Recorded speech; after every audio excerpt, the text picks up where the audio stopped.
All right, ladies and gentlemen, you know what it is. It is a Monday night, which means it's time for the Urban Conservative Podcast. Friend of the show, Representative Dr. Grant Campbell joins us tonight. Give it a like, share, give it a follow. Let everybody know to come on in. The Urban Conservative Podcast starts right around now. Hey, buddy, do you like NASCAR? Do you like a Tribe Called Quest? Well, you gonna love the Urban Conservative.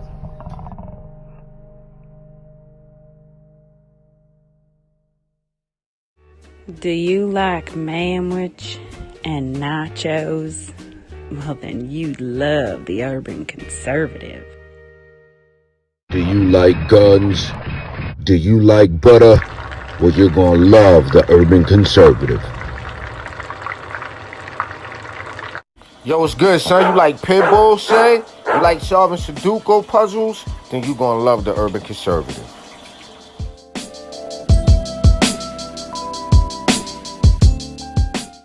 Hey, buddy, if your car making a sound like this, you might want to get you some power steering fluid and check out the Urban Conservative Podcast. Are you repulsed by the idea of drag queen story time at your local library, but enjoy Carol Baskin TikTok memes? Then you would enjoy the Urban Conservative.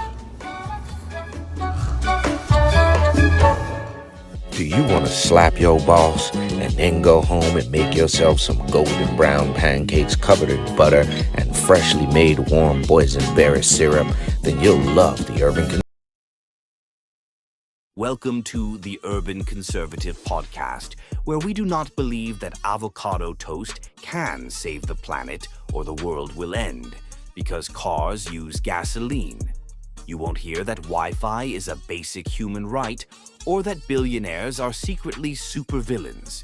Here, we do not believe that electric cars run on hopes and dreams. You also won't hear that anyone who disagrees with us is a fascist, or that socialism will make everyone rich. You won't be gender affirmed or offered any opportunity to share your preferred pronouns. If this causes you any discomfort, please rest assured that we couldn't possibly care less. For everyone else, thank you, and please stand by. My fellow Americans, it's time for the Urban Conservative Podcast. This is without a doubt the best podcast on the internet.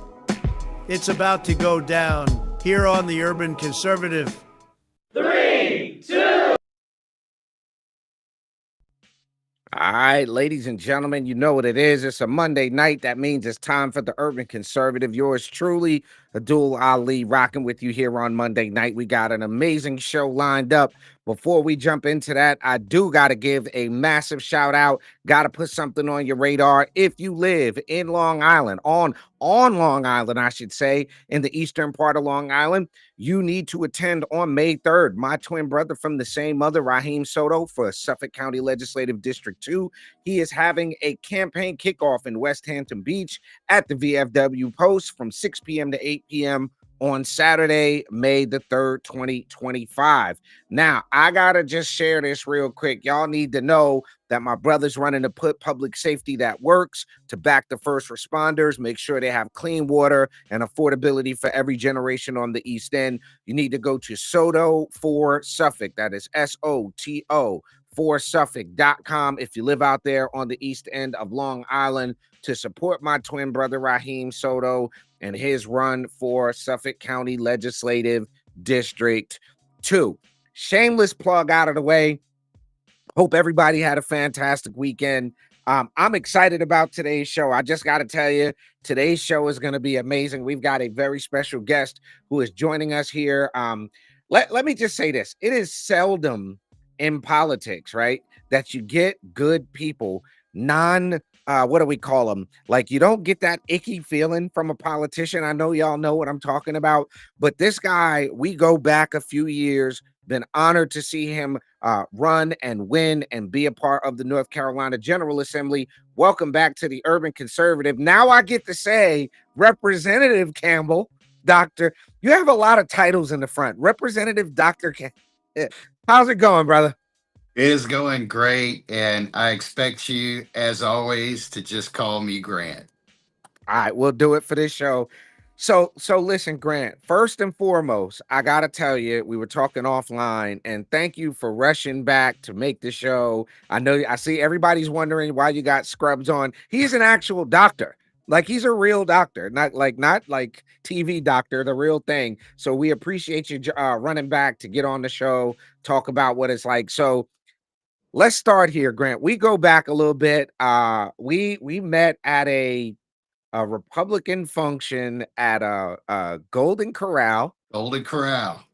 I remember that, and had no idea that I'd see. I knew you do major things. Running for the North Carolina House. Now you're in the House. What's this first like go at it been like for you? I've enjoyed it. I mean, I think, look, I was pretty lucky with the election. I had both my primary opponent and my general election opponent. We actually became good friends. There wasn't a negative piece of campaigning on either side of it. So in that way, I kind of got off easy. But I feel like that's how it should be. Getting up here, I changed to part time with my medical practice in January, so I could feel like I could devote the right amount of time to this. Anybody who calls it a part time job is crazy. So still working out the time management part, but really enjoying it. There's great people up here, and I think if you're willing to do the work, you can get some things accomplished. Well, one of the things I kind of and I want to talk a little bit about this. I noticed that a lot of time that I spend in Raleigh, there's this perception that there's no bipartisanship and things are extremely polarized. And I saw that you've been able to work with people on both sides of the aisle. I know you did some stuff with Garland Pierce up there in the Hope County area. What's it really like up there in Raleigh, and is there still room in North Carolina politics for bipartisanship, do you think? 100% there is. I think one of the things that probably people don't realize, I would say 4 out of 5 bills that pass the floor on on the House probably pass close to unanimously. Obviously the contentious ones with the more lively debate, they're going to get more attention, and I get that. Um, but I've and you've known me for years.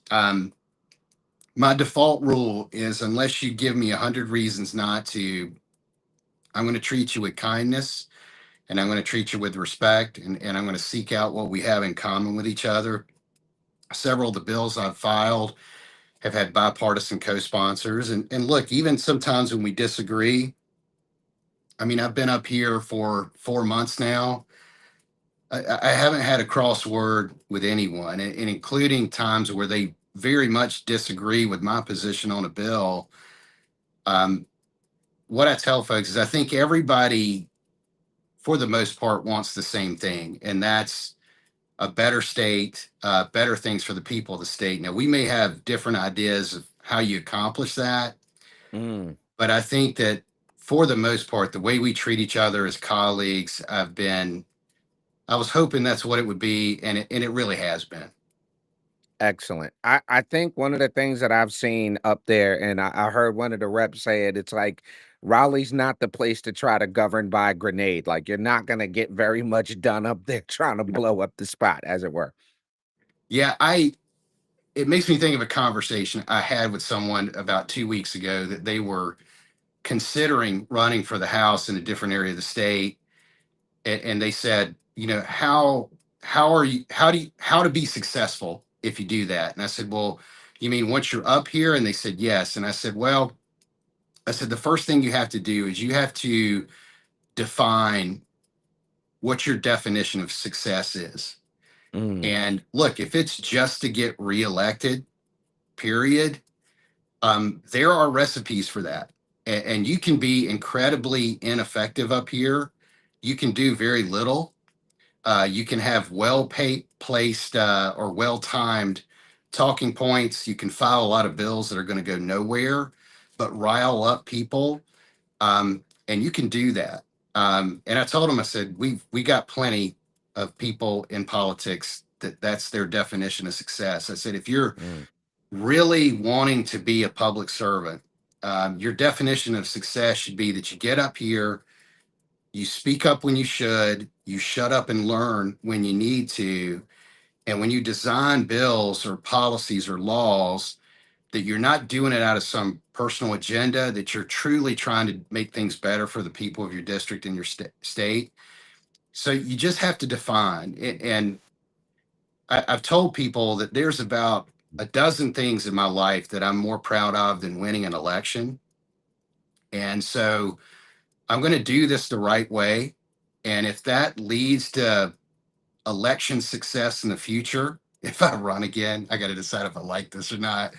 Um, but if it leads to election success, then fantastic. But if I do the right thing and it leads to lack of success, I'm okay with that too. I told you before, if I'm Hmm. laying on my deathbed and I've never been in political office, I'll be just fine. That's right. So, ladies and gentlemen, we're talking with Dr. Grant Campbell, representing Cabarrus and a little bit of Rowan County in the North Carolina General Assembly. We're going to talk a little bit. You mentioned success in Raleigh and getting things done. You're doing some major things up there. We're going to talk a little bit about that when we come back after this commercial break here on the Urban Conservative Podcast. Y'all don't go nowhere. We'll be right back. Carry Discount and Capital Appliance Repair is your trusted partner for appliance repairs and home services. When you're dealing with a malfunctioning refrigerator, dishwasher, washer, or dryer, we have the expertise to keep you running smooth. Visit us online or call 919-468-5860 today for Carry Discount and Capital Appliance. The Urban Conservative is sponsored in part by Gyra Family Farms, providing your family with fresh meat, eggs, poultry, produce, and so much more. Visit gyrafamilyfarm.net to find out about their summer farm camp program, events and classes, and their exclusive Farm Share membership, which will give you 15% off all your purchases. Again, visit gyrafamilyfarm.net to find out more.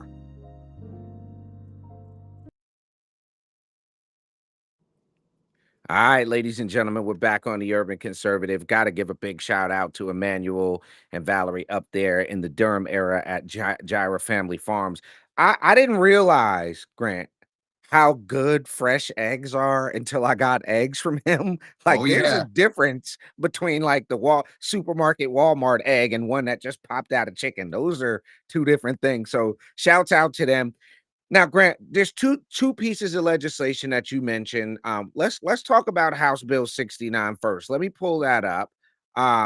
Let's talk about House Bill 69. This bill is the Military and Veterans Educational Promise Act. I know that's something that you're proud of. Let me pull that up on the screen here. Talk to us a little bit about House Bill 69. What is this all about? This is one that's very high on my priority list. So this bill does two things. The first part of it is currently, if you get accepted to one of the institutions in the UNC system and then you join the military, they will hold your admission for a year, which we Mm, appreciate. The UNC system is very supportive of veterans.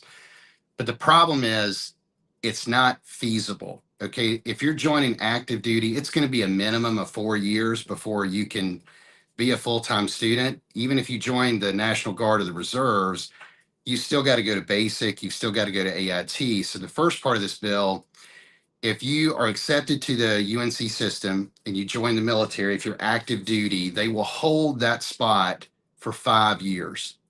And if you join the reserves or the National Guard, they will hold that spot for 2 years.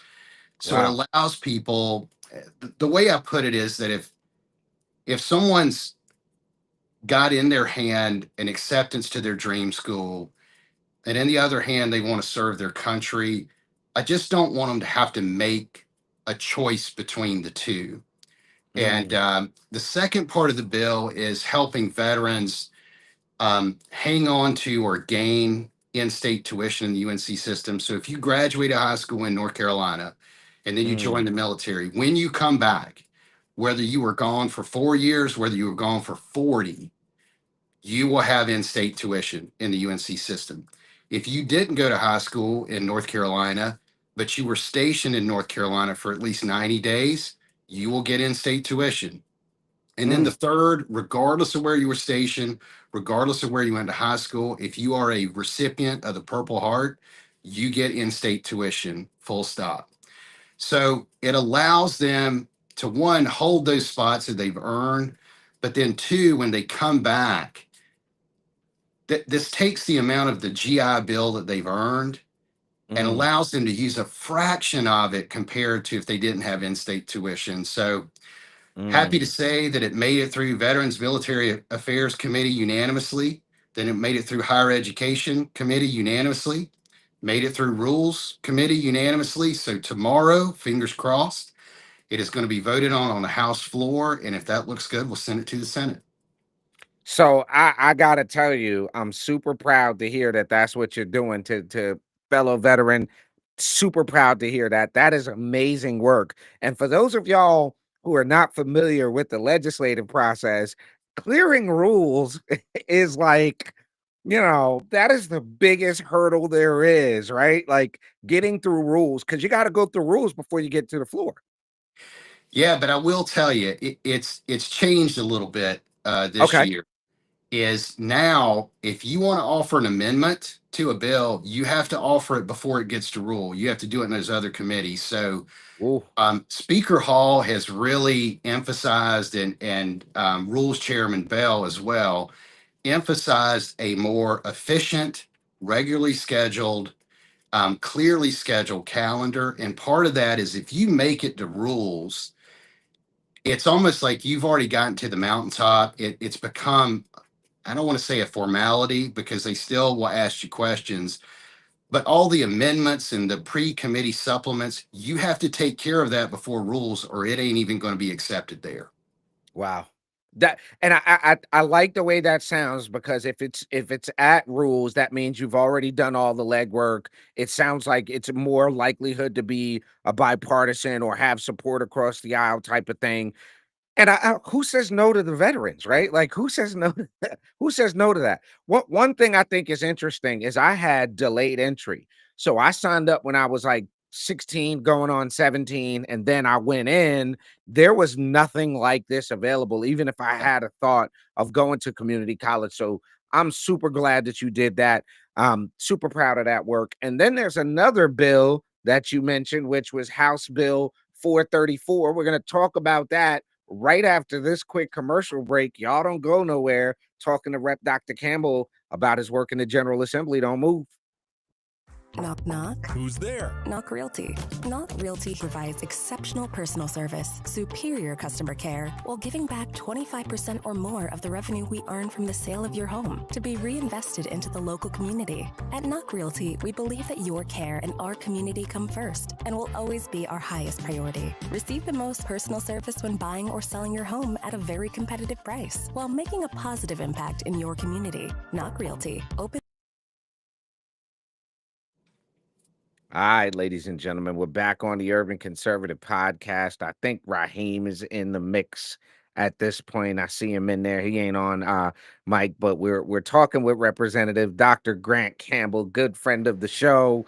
No, Um, sir, I'm here. Grant, good to see you, buddy. I'm off the camera because I'm jamming moles down my face. I got queso everywhere.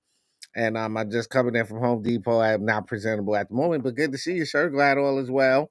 And It's thanks for the plug in the beginning, Ali. But I'm here. I'm munching on nachos. all right, it's good. right. It's good to hear Get the that light. voice, man. It's good to hear that voice. So we were talking about some legislation that you worked on. And the second bill that you said was important to you was HB 434. Let's talk to the people a little bit about HB 434. Grant, what's that all about? So I'm taking my veteran hat off and I'm putting my doctor hat on for this. This is a big deal health legislation. So a little bit of background is that when physicians order medications, imaging tests, surgeries, things that they need for their patient, what started many years ago is that the insurance companies would select certain really high cost but rare things that you have to go through prior authorization where they could approve or disprove what you wanted to do. Well, the problem is this has morphed into something that they're just trying to find avenues to deny care Mm, to recipients of health insurance. And now it's even sometimes like generic drug refills and things like that. And then sometimes you have to do what's called peer review, where you talk to a peer. I say that in quotation marks because sometimes they're not even in your specialty. Sometimes they're not even a doctor. And so what we're doing with this is we're putting a couple of guidelines is that we're setting deadlines that if it goes to prior authorization, that there's a certain amount of time you have to make a decision. If it does pass prior authorization, you can't go back retroactively and then Mm, deny the care. Um, Now, with the peer to peer review, if I have to talk to a peer, they have to be a practicing physician in my own specialty and licensed in North Carolina. And here's where it really, if you look closely, you might be able to see some black eyes from the health insurance companies beating me up. The last thing we did is if you are peer to peer review and you're a physician and you deny what the treating physician wants to do for the patient from your cubicle in a health insurance building, you are now going to be listed as a consulting physician and you are now liable for medical malpractice and disciplinary actions from the medical board, just like everybody else involved in the care. Now, last term, this bill, fairly similar, passed unanimously in the House and wasn't heard in the Senate. And the mm. Senate got a lot of calls from constituents not happy about that. So now our House version has already passed the House. It's gone to the Senate. The Senate has their own version of this. It's a little bit shorter. So I have a feeling at some point we're going to have to sit down in conference and negotiate this out with the Senate for a final version. But if we can get this through, these kind of unnecessarily high delays in care for patients that really need help, we're going to really cut that. Mm. So I know that basically there's a lot of bureaucracy in medicine. There's a lot of hurry up and wait, especially, and I want to make sure I'm understanding this for the folks in the audience. So you could be an OBGYN, have a pregnant lady there, you make a recommendation, and right now you could go consult an ear, nose, and throat guy, right? Like they could technically be the other person, like, that has nothing, like you're saying, they're not even in that world, and you've met the requirement for, a peer or whatever that is. So am I understanding that right? Yeah, sadly you are. And I'll give you a real example. Back in my career, I had a patient with an ovarian mass that was about the size of a football. Um, it was very ugly on imaging. We had a high suspicion for malignancy. Schedule her for surgery to remove that. And all of a sudden, I get a prior authorization. You've got to have a peer to peer review. We need to make sure you really need to do this. And so, my first peer to peer review was a nurse, and they said, no, well, we don't think that's necessary. She needs to be on something crazy like birth control pills for a ovarian mass this big. So I appealed that. And then the physician that I had to talk to try to get permission for the patient I had known for years and taken care of was a psychiatrist. Now, I'm not knocking psychiatrists. We need them. And I would imagine if a psychiatrist was having a peer to peer and I showed up to give them permission, they would be disappointed as well. So, Sure. as crazy as that example is that you said, that's exactly what is happening. And all this is designed to do is to deny care, is to say no. And now their next step that they're trying to do is they're creating artificial intelligence programs. You can buy AI algorithms that they advertise. This will help you deny more care because more care that's denied, that's less money the insurance company has to pay for services their customers do. And that's a higher profit for them. As you can probably imagine, the lobbyists for the health insurance companies are not happy about this. And they are, I learned for the first time as a politician what it means when someone is coming at you and they are coming at us. That's okay. They have the right to do that. This is the right thing to do. And hopefully we're going to get some success in the Senate with it. Do you see this, Josh Stein being able to sign off on this, the Governor Stein sign? Because it sounds like to me that, and a lot of the two bills that you've talked about are not partisan. These are not Republican Democrat issues. These sounds like things that are what's best, not just for your constituents in Rowan Cabarrus, but for the people of North Carolina. So do you foresee any resistance from Josh Stein on any of this? Um, never say never, but I really don't. And I will Okay. say, we're on different sides of the aisle. I've had 3 conversations with Governor Stein already, on several different matters. He strikes me as a reasonable guy. He's a very friendly guy. I think he has an appetite for working together with Republicans. We're not always going to agree, but I have a feeling if we can get these to his desk, he's going to sign it. That's fantastic, bro. That is fantastic work. I'm glad you're up there doing it, brother. Ladies and gentlemen, we are talking to Representative Grant Campbell, Dr. Grant Campbell, if you're nasty. It is about that time. We're at the Yeah, I was gonna say 25-minute I'm ready when mark. you are. Yeah, it's about that time, Doc. You're gonna get the screen, full screen to plug away, but it's time for the lightning round first. So, ladies and gentlemen, y'all know what it is. It's time for the lightning round. Raheem's gonna handle that for us. Lightning rounds a go. Let's go, Ra. All right. Let's do it like this. So, being the nature of today's guest, we're gonna do this a little bit differently. We're gonna stay in his lane. So today's lightning round we have, if you're ready, sir, it's either or. So you got to pick one. Okay. Trapper John MD or ER? ER. Saint Elsewhere or Chicago Hope? St. Elsewhere. Doogie Howser MD or Diagnosis Murder? Ugh. Diagnosis Murder. Okay. Quincy ME or Dr. Quinn Medicine Woman? Quincy. Okay. General Hospital 1980s or Port Charles 1990s? Ooh. In tribute to my wife that still loves General Hospital, I'll go the 80s. There you go. Smart man, smart Smart man. guy. House calls or nurses? Oh man, I haven't seen either. Okay, fair. House calls, Okay. random. Emergency or third watch? Emergency, classic. Okay. Medical center or strong medicine? Medical center. Okay, we got 2 left. China Beach or Providence? Oh, China Beach. Okay. And last but not least, Ali, I saved the 2 big dogs for the finale here. MASH or ER the early seasons? Dude, I was a trauma surgeon in the Army. MASH. Gotta Full go, stop. Mash. There you go. Gotta I'm go. done, Ali. He's won the lightning round. Ding, ding, ding. Grant Campbell has won the lightning round. Ladies and gentlemen, Grant Campbell's going to get the screen full here on his own. Talk to the people, Grant. Tell them how they can support you, what you got going on, bro. The floor is yours.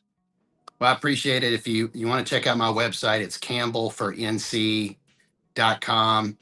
But I tell folks, if you really want to support me, send me your prayers. Pray for wisdom and humility for me that I can do this job well to make everybody proud.